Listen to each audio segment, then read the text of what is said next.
This is my Grammy, and for as long as I can remember, her chocolate cream pie was the star of every single family gathering. It was legendary. I looked forward to it, and I couldn't wait to get my slice of that amazing chocolatey goodness. But here's the thing. Her recipe is from the 1940s. While it's absolutely full of love, the flavor, it's a little more straightforward than our palates are used to today. The filling was made with semi-sweet chocolate bits melted into a simple custard, and the crust was a classic Crisco pastry. It was delicious, don't get me wrong, but I've always known that it had the potential to be something even more spectacular. So, what if we could take all that love and nostalgia and give it a focused 21st century flavor upgrade? Well, today, that's exactly what we're doing. We're going to build on this amazing foundation, boost the chocolate flavor to unbelievable new heights, and perfect the crust to create what I think will be the most decadent, memorable chocolate cream pie that you've ever tasted. This is an homage to my Grammy, but we're taking it to the next level.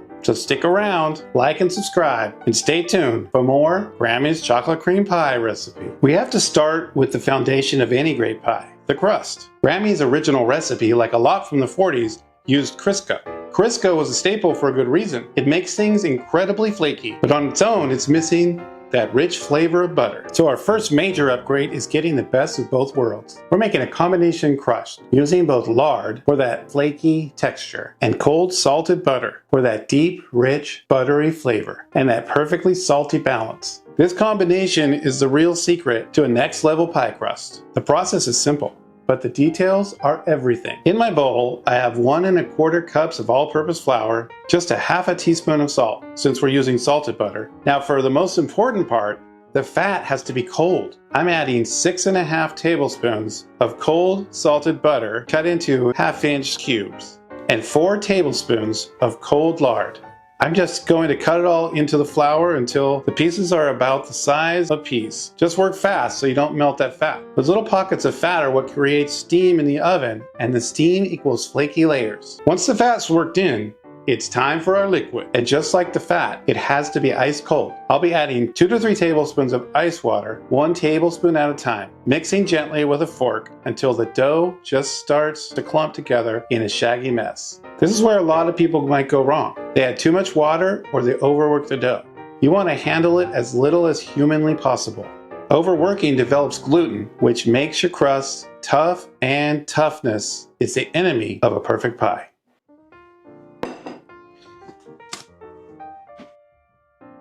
Once it comes together, I turn it out, pat it into a disc, wrap it tightly, and let it chill in the fridge for at least an hour.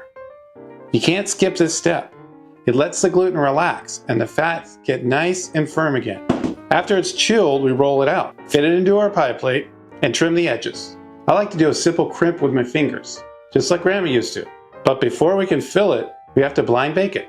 The soggy bottom is the cardinal sin of any cream pie, and blind baking is our insurance policy. And bake it until it's just lightly golden. This ensures our crust stays perfectly crisp against that creamy filling we're about to make. With our perfect crust cooling, it's time to tackle the heart of this pie, the chocolate filling. Grammy's recipe used Nestle's semi-sweet chocolate chips, which were a fantastic and convenient choice. It makes a fine pie, but we're not going for fine, we're going for unforgettable. So our second and most important upgrade is a targeted chocolate overhaul. We're going to build a deeper and more complex chocolate flavor. We're not just upgrading the chocolate chips. We're adding cocoa powder for a 1-2 punch that will make this filling intensely rich and silky smooth. Now let's make the custard. The technique here is key for that perfectly smooth texture. We're going to build the base right in the saucepan. First I'll mix the sugar, flour, cocoa, and salt together. Salt in dessert doesn't make it salty, just makes everything else, especially chocolate, taste more like itself. To that, I'm going to add 1 cup of milk and mix until it's perfectly smooth. Now, over medium-high heat, we bring this to a boil, stirring briskly. You can't walk away. We'll keep stirring and boiling until it has smoothly thickened, which will take about 2 minutes or so. Then remove it from the heat for a moment. In a separate bowl, mix those eggs with that other cup of milk. Whisk them together. We're going to pour a little bit of that custard mixture in with the eggs and the milk. This is called tempering. We want to prepare the eggs that have not been cooked to be ready to go into the cooked portion that's hot without them cooking too fast. Once that's all incorporated, the pan goes back over the heat. We bring it to a boil again, stirring constantly, and boil until the mixture thickens up a bit more, about 1 more minute.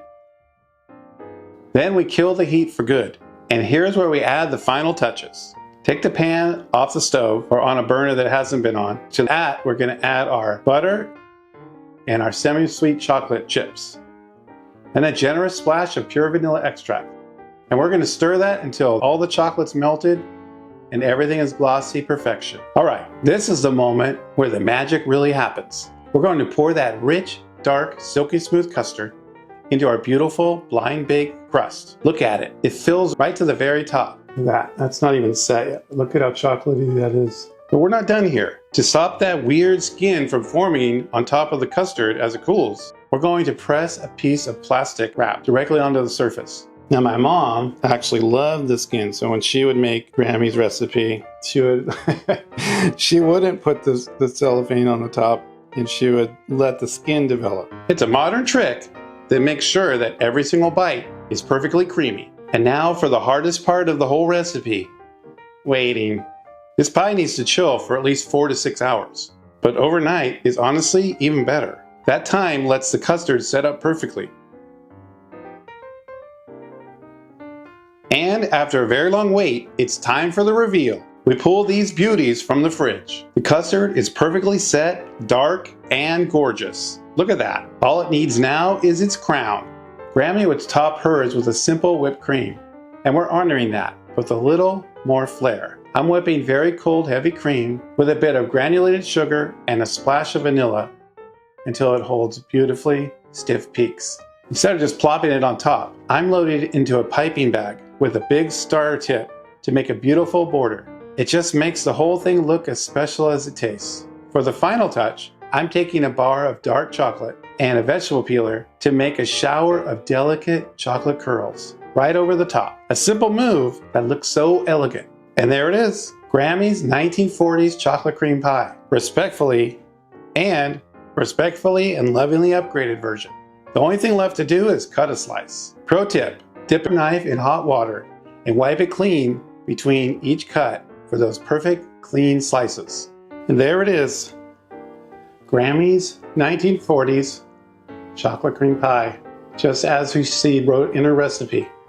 And here's Grammy's chocolate cream pie recipe upgraded with extra chocolate and a lard butter crust. Look at the difference in color between the two. Grammy's is like a milk chocolate color, and the new upgraded version is like sweet dark chocolate goodness.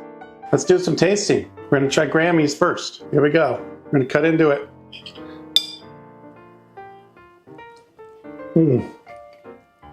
Now that is exactly what I remember from childhood. It is chocolatey, and that crust is delicious. But by today's chocolate lover standard, this needed a little bit of upgrading to bring it into the present. Now, here we go. We're going to cut in right now. Let's do it.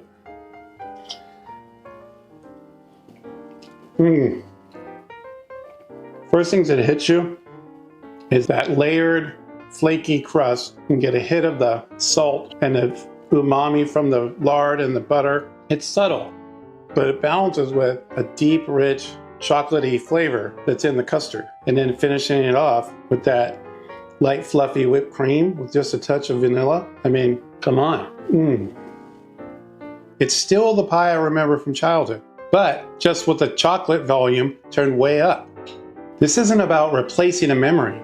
It's about polishing it until it shines. We took all the love from my Grammy's kitchen and boosted it with a simple tweak that makes a world of difference. This is proof that you can honor tradition and still make it completely your own.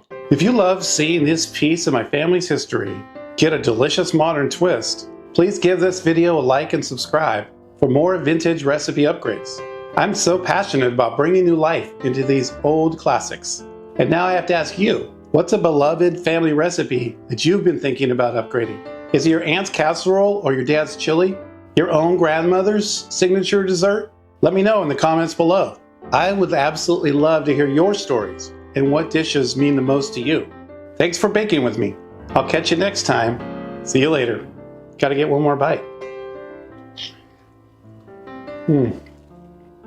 You gotta try this recipe. I'm serious. Okay, that's all I got for you today. I'll see you next time. Bye-bye.